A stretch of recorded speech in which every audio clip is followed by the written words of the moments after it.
Nà đang có thai. Đúng rồi, Nà đang có thai khoảng 4 tháng rưỡi rồi.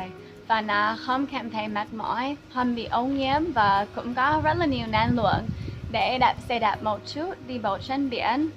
Nà không chạy bộ nhiều trước đây nhưng mà Nà cũng cảm thấy có nhiều năng lượng và Nà muốn chia sẻ với các phụ huynh ở Việt Nam và các bạn muốn có con khác để ăn uống trong một ngày để có con khỏe mạnh nhất.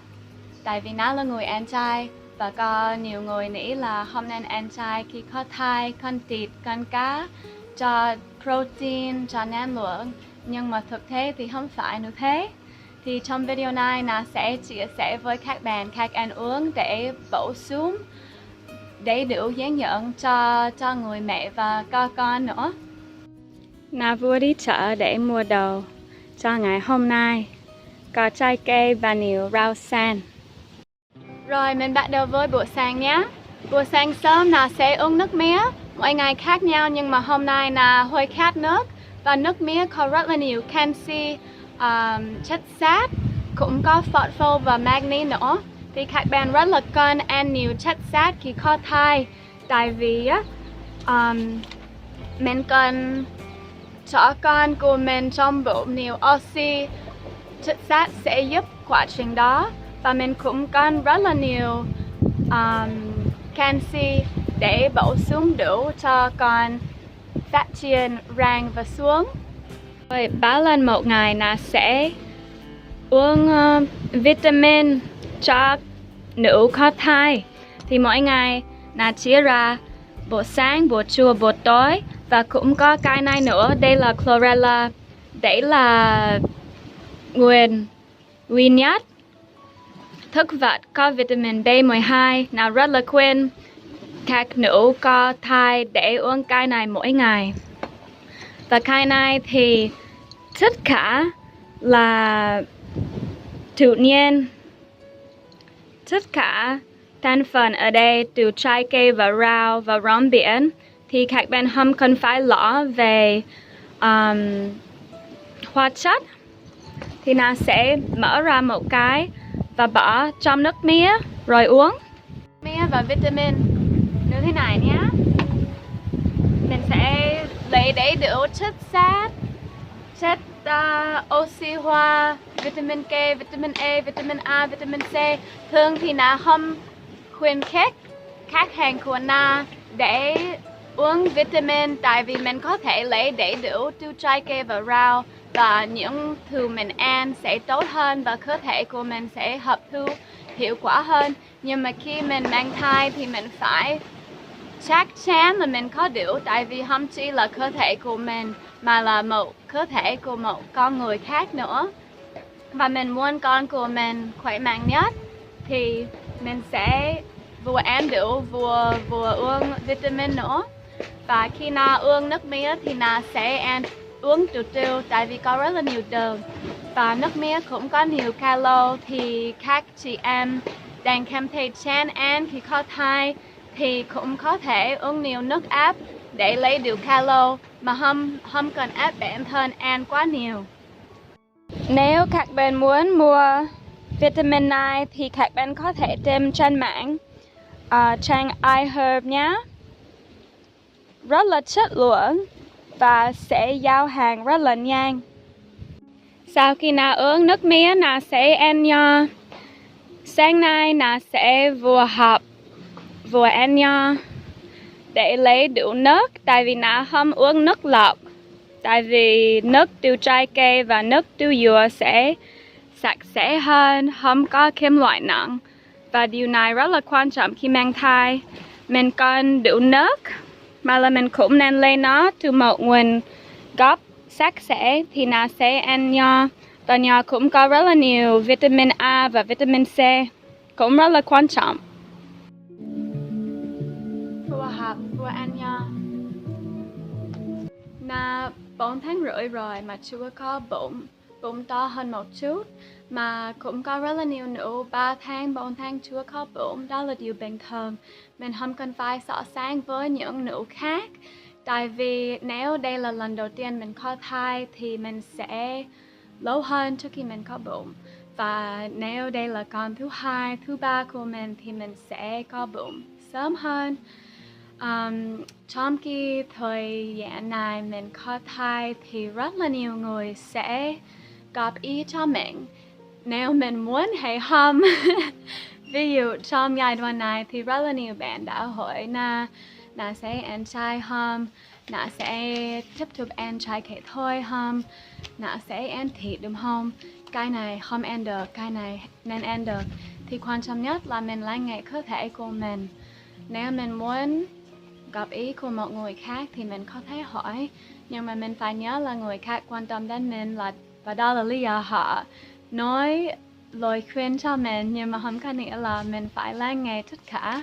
Tại vì có người nói là nước dừa tốt, có người nói là nước dừa không tốt, có người nói là hoa đậu biếc tốt, có người nói là hoa đậu biếc không tốt.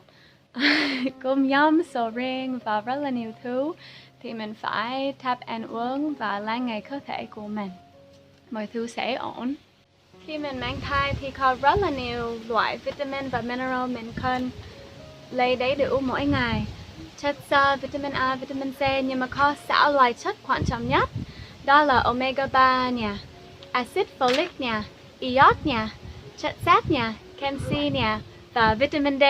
Vitamin D thì rất là đơn giản để lấy đủ. Chỉ cần phải đi ra ngoài khi trời nắng thôi và tắm nắng một chút thì mình sẽ lấy đủ vitamin D. Bây giờ thì Na sẽ nói nhiều hơn về các loại chất tiếp theo.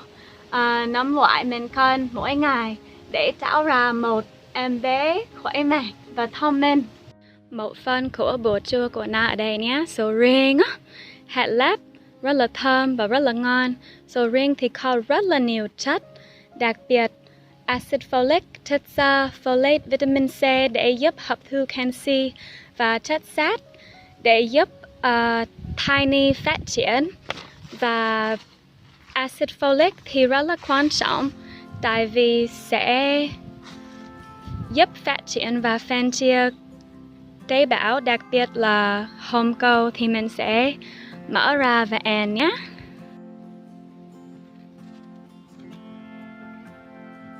Rồi, đây nhé, sầu riêng rất là chín và ngon.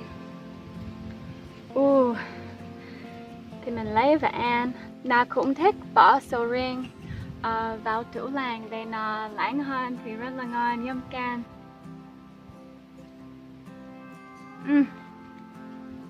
Na bị nghiện sầu riêng rất là có để không ăn mỗi ngày, tại vì bây giờ ở mùa này thì có sầu riêng khắp nơi. Có một chị hàng xóm bán sầu riêng và cũng có chợ mùa này bán quá trời sầu riêng, 50.000 một ký thôi. Con có thích ăn sầu riêng không? Có mẹ ạ. Các bạn cũng nên hỏi con trong bụng là con thích món này, con thích món kia thì con sẽ nói. Tại vì nhiều lúc phụ nữ sẽ thêm rất là nhiều thứ và không có nghĩa là mình nên ăn. Khi mình thêm một cái gì đó, mình nên hỏi con có muốn ăn món đó không? Tại vì thỉnh thoảng mình sẽ thêm rất là nhiều món không tốt cho sức khỏe. Tại vì mình thay đổi hormone trong giai đoạn này. Thì hỏi con nhé. Ngon ha? Rất rẻ và chất lượng. Cực kỳ ngon. Có một số người sợ là sầu riêng rất là nóng. Thì nếu bạn mang thai và sợ điều đó thì bạn có thể ăn sầu riêng sau khi 3 tháng đầu tiên thì sẽ tốt hơn. Mà Na cũng ăn sầu riêng tháng đầu tiên, tháng thứ 2, tháng thứ 3 và sẽ ăn mỗi tháng tiếp theo nữa. Ăn sầu riêng và cảm thấy rất là no và đến lúc để nghỉ trưa rồi. Na thường không có thời quen nghỉ trưa, nhưng mà khi có thai thì mình nghỉ ngơi rất là quan trọng. Mình không muốn bị stress thì ngủ đủ và con của mình cũng đang ngủ trong bụng. Ở đây là có một số thứ Na đã mua ở siêu thị để cung cấp đủ chất dinh dưỡng cho con. Ở đây mình có chala, rong biển. Đây là rong biển no. Thì rong biển rất là quan trọng khi mang thai. Spirulina nữa thì đây là hai loại rong biển. Na khuyên các bạn mua rong biển nho tươi Mà na hâm ở thành phố thì không có nhiều lựa chọn. Thì khai này khô rồi mà là mình ngâm trong nước sẽ mở ra các loại hạt nữa, ốc chó và maca. Hạt điều cũng tốt. Thỉnh thoảng là sẽ nấu đồ gà nhưng mà thỉnh thoảng thôi. Bột maca rất là tốt cho nấm Mỹ tại vì sẽ giúp mình cân bằng hormone. Hạt flaxseed đây là tiếng Pháp là hôm đọc được mà là sẽ ngâm trong nước thì sẽ tốt hơn. Cơ thể của mình có thể hấp thu những chất dinh dưỡng từ các loại hạt khi mình ngâm trong nước. Và hạt gái nữa, cái này cũng có rất là nhiều omega 3, mình không cần phải ăn cá. Thì nói chung là chỉ ăn cái này một chút thôi để lấy đủ chất. Nhưng mà 90% chế độ ăn của Na là trái cây và rau từ chợ địa phương. Buổi tối của Na đây, Na cũng đã uống thêm nước mía với 2 người bạn và đã ăn các loại hạt nữa và nho khô. Bây giờ Na ăn một nửa quả bơ.